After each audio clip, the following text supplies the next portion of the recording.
kisah menawan sang teladan, kisah tentang orang-orang yang terdahulu dari kita, kisah tentang orang-orang yang telah Allah muliakan dengan ilmu, dengan amal, dengan dakwah, dengan kesabaran di jalan Allah. Kisah menawan sang teladan. Assalamualaikum warahmatullahi wabarakatuh. Waalaikumsalam warahmatullahi wabarakatuh. Wah, itu enak banget, didoain selamat, jawab juga kamu juga selamat. Kamu dapat rahmat, kamu juga dapat rahmat.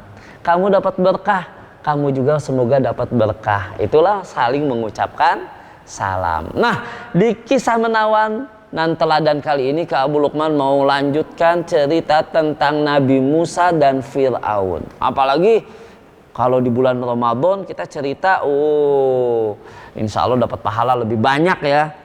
Nah, ayo Kak Abu Lukman tanya, Nabi Musa mukjizatnya apa kemarin? Masih ingat ya? Masih ingat ya? Tongkatnya jadi ular. Tongkat jadi ular. Ular yang kecil yang besar? Besar. Apalagi mujizat Nabi Musa, tangannya gimana? Cahaya. Tangan bercahaya. Apalagi? Ada. Bisa apa? Belah laut. Nah, Kak Abu Lukman mau cerita hari ini Nabi Musa membelah laut. Nabi Musa membelah laut iseng Kak Abu Lukman? Enggak iseng. Tapi ada ceritanya. Kenapa? Nabi Musa ketika Fir'aun makin jahat, Nabi Musa akhirnya mengajak Bani Israel untuk pindah pergi karena Fir'aun jahat sekali. Masa bayi dipotong-potong? Iya, masa Bani Israel dibunuh? Akhirnya apa? Nabi Musa mengajak Bani Israel pergi dari Mesir. Malam-malam Nabi Musa ngajak Bani Israel pergi. Orang yang kuat, anak kecil, kakek-kakek, semuanya jalan, nenek-nenek pergi, semuanya Bani Israel pergi dari Mesir. Fir'aun kan suka nyuruhin Bani Israel kerja, suruh bikin piramid, ya kan, suruh kerja paksa, nggak dibayar. Jadi Fir'aun pengen Bani Israel kerja terus. Sekarang Bani Israel pergi, pagi-paginya Fir'aun dapat laporan, Bani Israel udah pergi dari rumahnya kosong. Hah, beraninya katanya. Akhirnya Fir'aun nyuruh pasukannya berkumpul, dikejar Bani Israel. Masya Allah, dikejar sama Fir'aun.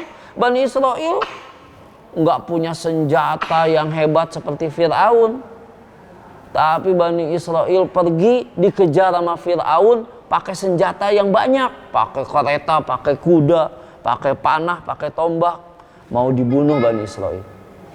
Dikejar sama Fir'aun, akhirnya lama-lama makin dekat.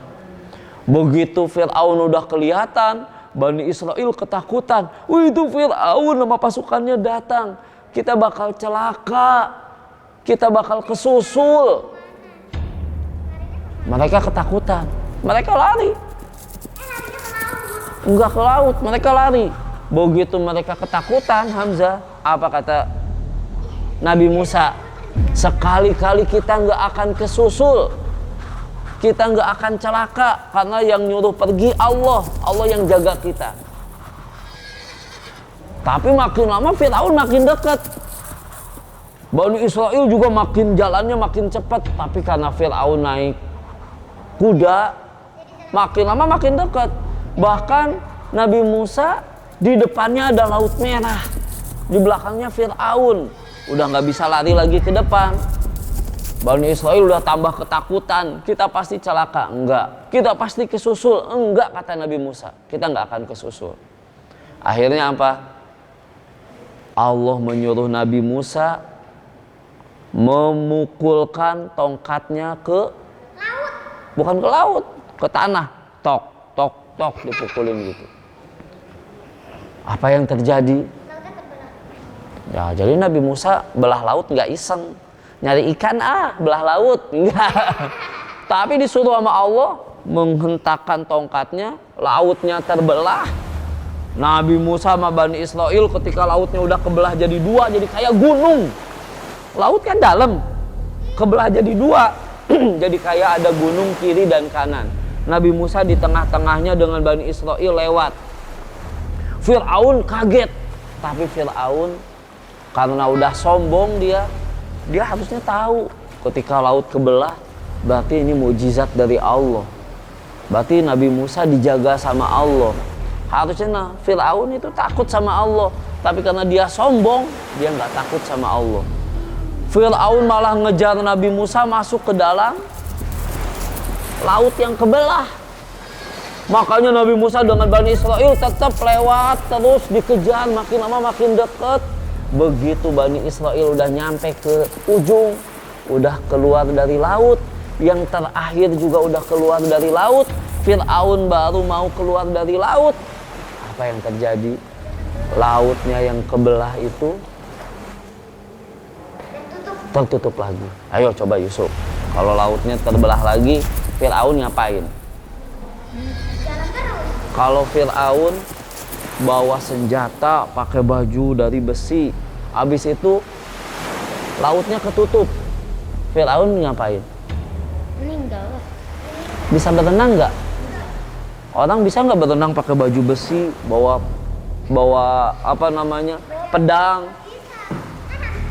Iya, walaupun bisa berenang, kalau pakai baju besi gimana mau berenang? Ya tenggelam.